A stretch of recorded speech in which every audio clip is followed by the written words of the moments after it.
vous amenons ce matin au Luxembourg, dans les installations de Valère, qui a accepté de nous parler de son déploiement. C'est un géant à l'échelle mondiale dans la maintenance aéronautique. Il a visité le Cameroun une fois déjà au mois de mars dernier. On a discuté avec lui. Merci, Monsieur le Directeur Général, une fois de plus de nous accueillir. Nous avons été à Châteauroux. On a vu un peu ce que vous faites ici au Luxembourg.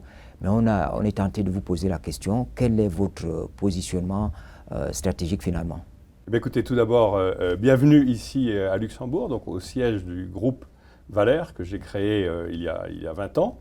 Valère, c'est un groupe international, un groupe d'aviation intégrée qui opère sur 4 segments principaux. Le premier segment, qui est le segment historique, qui concerne la maintenance aéronautique, la formation, et puis également le démantèlement. Et bon, vous avez eu l'occasion effectivement de visiter un de nos sites historique et majeur sur l'aéroport de Châteauroux. Il y a un deuxième segment qui est segment qu'on appelle dans notre jargon l'asset management, c'est-à-dire le trading, le leasing d'avions, de pièces détachées et de moteurs, principalement issus donc d'avions matures. Un avion mature, c'est un avion qui a une vingtaine d'années, plus ou moins 5 ans. Un troisième segment qui concerne donc le transport aérien, animé autour d'une compagnie aérienne cargo. Et un quatrième segment qui tourne autour de l'innovation.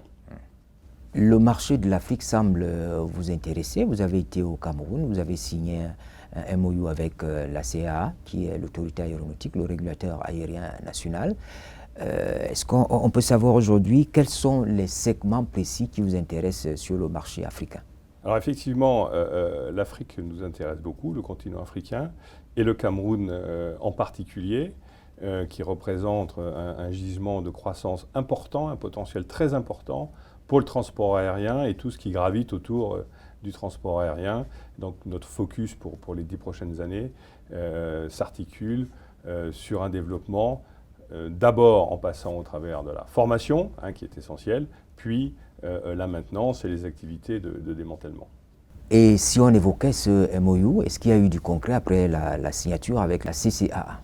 Alors le MOU a effectivement été signé après mon passage éclair au Cameroun. Au mois de mars 2024. Au mois de mars, nous avons été effectivement très efficaces depuis, puisqu'il y a eu des visites bilatérales des deux côtés. Madame la directrice de l'aviation générale est venue visiter lors d'une porte ouverte nos installations à Châteauroux. Un de nos formateurs est venu également participer à un événement récemment, début décembre. Et puis, de façon très concrète, nous avons donc recruté 2 jeunes qui sortaient de la formation CAMRA, qui sont arrivés donc à Châteauroux, pour l'un début décembre et pour l'autre, qui est une jeune fille, début janvier. Nous sommes très très fiers de ça, puisque nous avons tenu nos engagements, nous avons été vite. Et donc cette formation CAMRA, que j'avais jugée très très intéressante, qui est très intéressante, je rappelle que c'est une formation qui est faite au Cameroun, dans une école spécialisée pour la maintenance aéronautique, le suivi de navigabilité et le démantèlement. Il est important d'offrir des débouchés.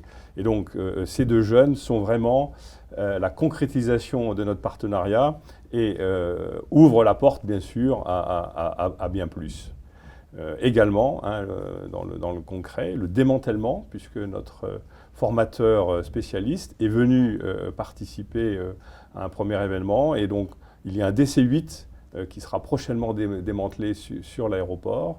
Et on va profiter donc de cet avion pour faire en sorte qu'une société locale soit approuvée par l'AFRA qui est l'organisme qui encadre les normes de démantèlement, c'est AFRA, Fleet Recycling Association. Là encore, c'est du concret. Comme partout ailleurs, on imagine que le capital humain est une donnée essentielle.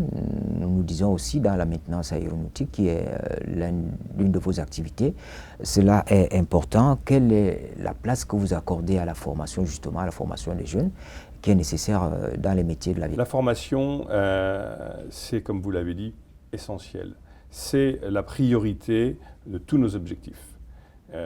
Dans l'aviation, aujourd'hui, il manque 300 000 techniciens qualifiés dans le monde. Une fois que nous aurons recruté ces 300 000 techniciens, au cours des 10 prochaines années, il faudra en recruter et en former 700 000. Ça représente donc des gisiers d'emploi exceptionnels.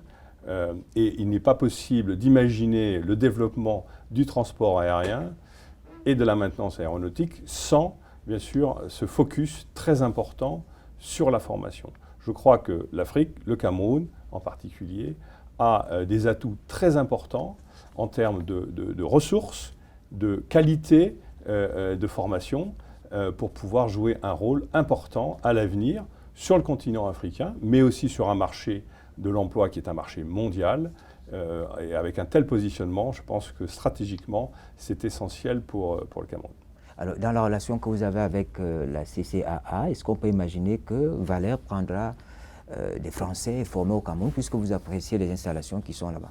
C'est absolument ce que nous souhaitons faire. Hein. Ça doit marcher, bien sûr, dans les deux sens. Hein. Je parlais d'un marché de l'emploi mondial et je parle aussi d'un marché de la formation qui est également mondial. On a visité les installations, on est satisfait de la qualité des formations qui sont transmises. Donc, bien sûr, ça va marcher dans les deux sens, avec des plateaux techniques à Yaoundé et à Douala, et également à Châteauroux et sur les autres sites de Valère, en France, mais également à Luxembourg et dans d'autres parties du monde.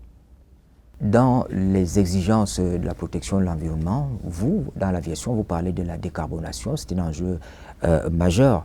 Alors, est-ce qu'à Châteauroux, est-ce qu'à Montpellier, ici au Luxembourg, dans vos déploiements, vous tenez compte de ce respect des questions environnementales? Absolument. Alors déjà, quand on parle de décarbonation, dans un premier lieu, ça concerne bien sûr ce qu'on appelle les OEM, c'est-à-dire les fabricants d'avions et de moteurs, qui ont engagé des démarches importantes pour renouveler bien sûr les flottes avec des nouveaux appareils, des nouveaux moteurs qui seront moins consommateurs effectivement de carburant et qui, l'objectif 2050, c'est d'être totalement neutre en termes d'émissions. Donc ça sont bien sûr des objectifs majeurs qui contribuent également à rendre de l'attractivité à ces métiers, puisque bien sûr pour les jeunes générations, c'est essentiel, le fait de pouvoir décarboner le transport aérien. On aime le transport aérien, mais le transport aérien, pour qu'il puisse continuer à se développer, doit effectivement,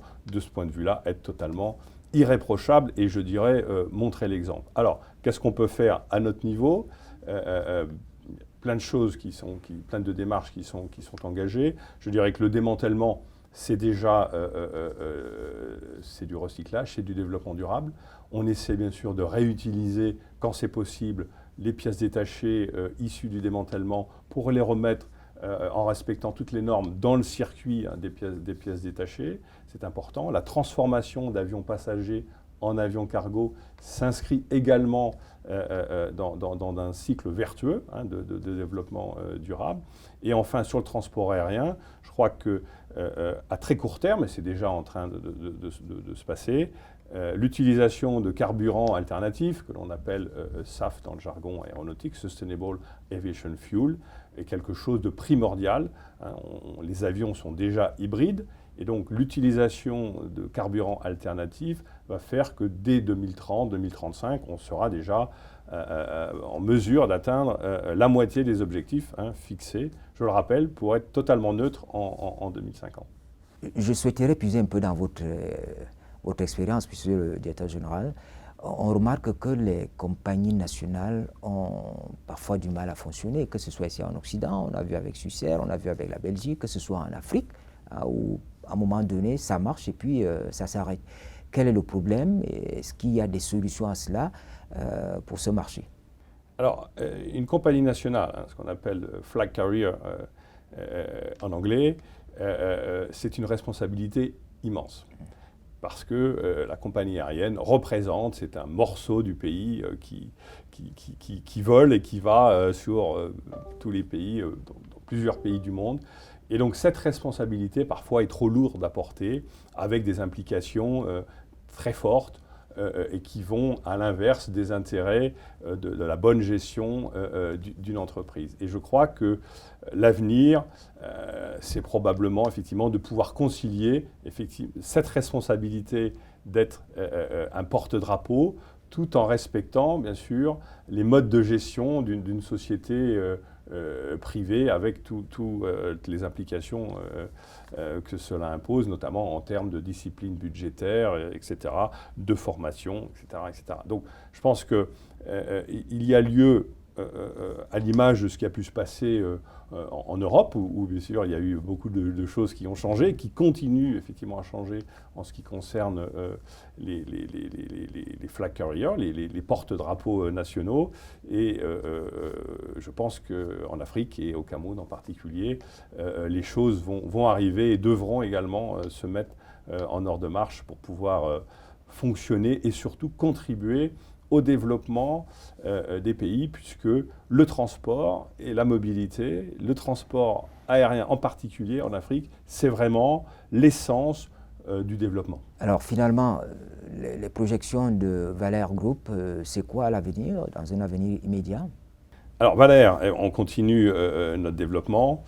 Comme je l'ai rappelé, la stratégie numéro 1, c'est la formation au travers de notre académie, notre propre école de formation qui s'appelle Aircraft Academy, qui est en train de tisser un réseau international au travers du partenariat avec le Collège de Paris. Donc nous sommes en Asie, nous sommes au Moyen-Orient, nous sommes désormais en Afrique et très fiers donc d'avoir ce partenariat avec le Cameroun qui va continuer donc à bien sûr prendre de l'ampleur. Avec pourquoi pas également donc, des possibilités d'installation de maintenance dans un avenir proche et d'autres possibilités de développement au Cameroun. Mesdames, Messieurs, c'était Grégoire Lébigot qui nous a reçus et qui nous parlait de Valère Group qui entend se déployer au Cameroun. Il y a déjà un MOU qui a été signé avec la CCAA, c'est du concret. Et tout cela sous l'encadrement de l'ambassadeur du Cameroun qui est basé à La Haye et qui couvre le Luxembourg, qui se bat pour qu'il y ait ce lien entre les opérateurs économiques de ces deux pays et le Cameroun. Mesdames, Messieurs, merci de nous avoir suivis et bonne suite des programmes sur la CRTV.